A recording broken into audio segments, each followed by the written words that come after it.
அனைவருக்கும் முடிவு ஒரு வணக்கம். என் நண்பர்களே, எல்லோரும் நலமாக இருக்கிறீங்களா? உங்கள்கிட்ட யாராச்சும் சொல்லுவாங்க, நீ பண்ணுறது தப்பு, சரியில்லை, நீ ஏன் இதை பண்ணுறா, உனக்கு வேறு வேலையே இல்லையா, நீ ஏதாச்சும் வேறு வேலை தான் பாடுறா, இதெல்லாம் வேண்டாம் விட்டுறா அப்படின்னு யாராச்சும் உங்கள்கிட்ட சொன்னால் அதெல்லாம் நீங்கள் கேட்காதீங்க. ஏன்னா உங்களுக்கு மட்டும்தான் அது தெரியும், நீங்கள் பண்ணுறது சரியா தப்பா அப்படிங்கிறது. உங்கள் மனசுக்குள்ளே ஒன்று தோணும், சரியா? உங்கள் மனசுக்குள்ளே ஒரு விஷயம் தோணும், நம்ம அது பண்ணால் அது கரெக்டாக இருக்கும், இல்லை இது வேண்டாம் நமக்கு சரியாக வராது அப்படின்னு. உங்களுக்கு என்ன தோணுதோ அதை மட்டும் நீங்கள் பண்ணுங்க.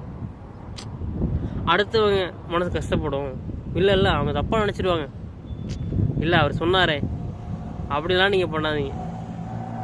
எல்லாரும் சொல்கிறதையும் கேளுங்க, உங்களுக்கு என்ன தோணுதோ அதை மட்டும் பண்ணுங்க, பயங்கரமாக இருக்கும். நான் கிராமத்துக்கு இருக்கேன், கொஞ்சம் அனுபவத்தில் சொல்கிறேன், வேற ஒன்றும் இல்லை, சரியா?